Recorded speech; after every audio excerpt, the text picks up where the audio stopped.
Student, आज हम देखेंगे solution of system of linear equations bye matrix inversion methods. पिछले क्लास में हमने आपको सिंपल सा ग्राफिकल मेथड से शो किया था कि हम लोग मैट्रिक्स का यूज़ करते हुए सॉल्यूशन निकाल सकते हैं।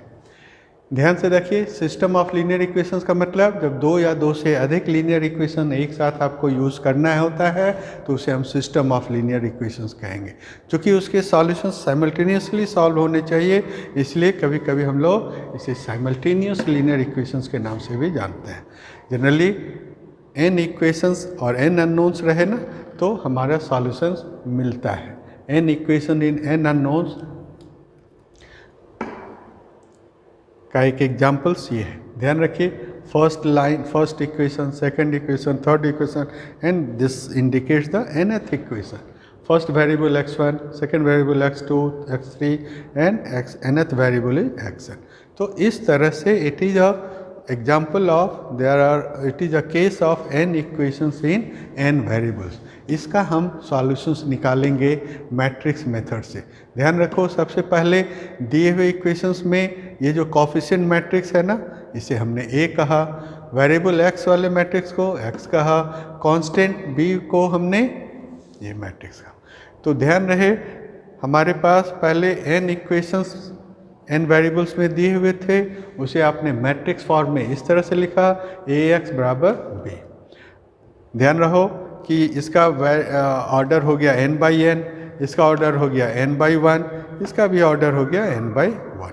तो इस तरह से दो मैट्रिक्स का प्रोडक्ट का ऑर्डर भी हो गया हमारा n by 1। Number of unknowns और नंबर ऑफ इक्वेशंस अगर बराबर है तभी आपका एक यूनिक सॉल्यूशंस मिलता है।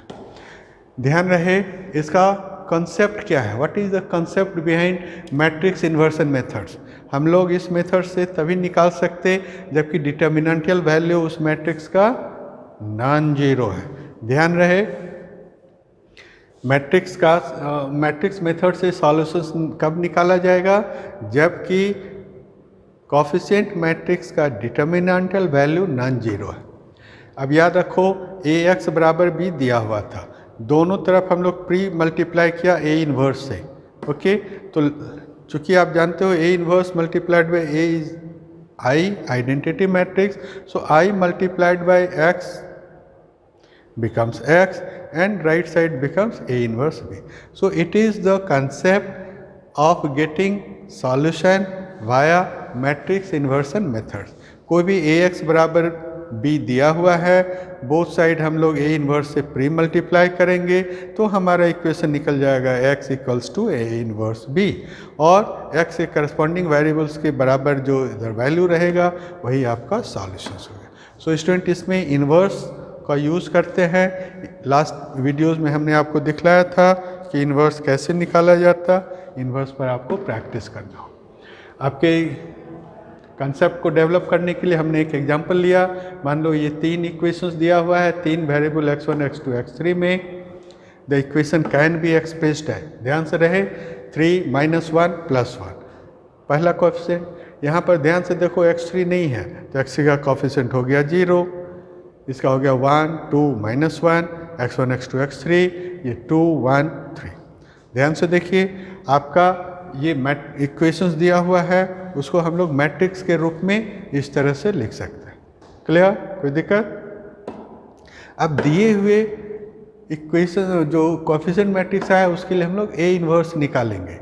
ठीक है, तो ये मान लो कि a इन्वर्स आया, ये तुम्हारा b मैट्रिक्स था, मल्टीप्लाई होके इतना आया, इसलिए वैल्यू कितना निकल गया, फर्स्ट x1 के लिए, सेकंड के लिए x2, थर्ड के लिए x3। सो इस तरह से आप इन्वर्स निकालिए, जैसा हमने पिछले क्लास में बतलाया था। इन्वर्स निकाल के कांस्टेंट मैट्रिक्स b से गुना कीजिए, 0.5 multiplied by 2 -0.5 multiplied by 1, 0.5 multiplied by 3, इन तीनों का योगफल यहाँ लिखो। सेकेंड रो के हर एक एलिमेंट को करस्पॉन्डिंगली इससे आप गुना करके जोड़ के यहाँ लिखते हैं। थर्ड एलिमेंट के हर एक एलिमेंट्स को इससे गुना करके आप 7 लिखते हैं। तो इस तरह से आपका सॉल्यूशंस निकला। Is it clear? इन्वर्स निकालिए, इन्वर्स को आप b से गुना कीजिए। ये सही है या नहीं इसको चेक कर लेना चाहिए। आपने जो देखा x1 बराबर 2, x2 बराबर 3, x3 बराबर 3, यही इक्वेशंस आपको दिया हुआ था ना। तो हर एक जगह x1 बराबर 2 पुट करो, x2 बराबर -3 पुट करो, x3 बराबर -7 पुट करो, देखो कि यह बराबर हो रहा है कि नहीं राइट साइड के बराबर। चूँकि ये बराबर हो रहा है इसका मतलब आपका कैलकुलेशन सही है, राइट। अब हम लोग अभी तक हम ना मैथमेटिक्स पॉइंट ऑफ व्यू से बतला रहे थे, अब इसका एक प्रैक्टिकल एग्जांपल दिखलाते हैं सो दैट कि आपको अच्छा लगे। मान लो कि दो बंदा दुकान गया, एक ने 5 किलो एप्पल खरीदा और 2 किलो बनाना, और दुकानदार को कितना दिया 22। माइंड कीजिए क्वेश्चंस को।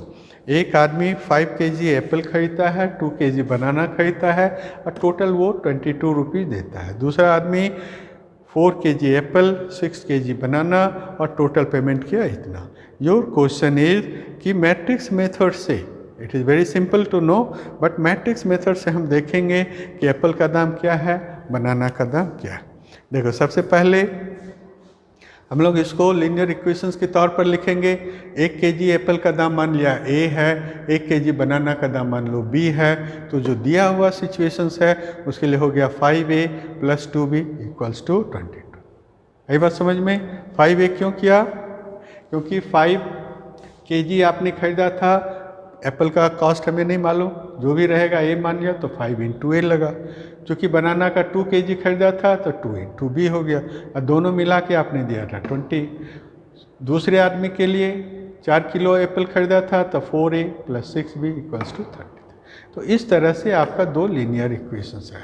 अब इसे हम मैट्रिक्स फॉर्म में लिखेंगे। मैट्रिक्स फॉर्म में लिखते समय आपको हमने बतलाया था हर 2 मैट्रिक्स गुना के योग्य नहीं होता, उनका ऑर्डर एक निश्चित क्रम में होना चाहिए, है ना। तो इसको भी जब हम लोग लिखेंगे तो ऑर्डर को ध्यान से देखेंगे। ए और बी, ए क्या है? Cost of apple, 1 kg of apple, B is cost of. उसके बाद आपका इस तरह से ध्यान से रखो, A × B, A 5A + 2B, पहला इक्वेशन = 22। फिर दूसरे आदमी के लिए A × 4, 4A + 6B = 33। इस तरह से दिए हुए लीनियर इक्वेशंस को हमने मैट्रिक्स फॉर्म में कन्वर्ट किया। Clear? It is important thing. अब आपका काम है ये जो कोएफिशिएंट मैट्रिक्स मिला इसका इन्वर्स निकालिए। आपको हमने इन्वर्स निकालने के लिए कहा था, दिए हुए मैट्रिक्स का आप पहले डिटर्मिनेंटल वैल्यू निकालो, ये आया, चूँकि इन्वर्स वैल्यू इतना आया, इस चीज़ को आप इस तरह से लिखें। अब यहाँ से आप मल्टीप्लाइड करें, 1/22, 22 से किया तो 1, इससे किया तो 1.5, मल्टीप्लाइड करो इससे, तो इस तरह से आपका कॉस्ट है इतना। ध्यान रहे पहले में क्या था, A, B, मतलब फर्स्ट एलिमेंट A मतलब कॉस्ट ऑफ एप्पल हो गया 3, कॉस्ट ऑफ बनाना हो गया 3.5। इन दिस वे हमने मैट्रिक्स मेथड्स को यूज़ करते हुए कॉस्ट निकाला। It is for you. Thank you student.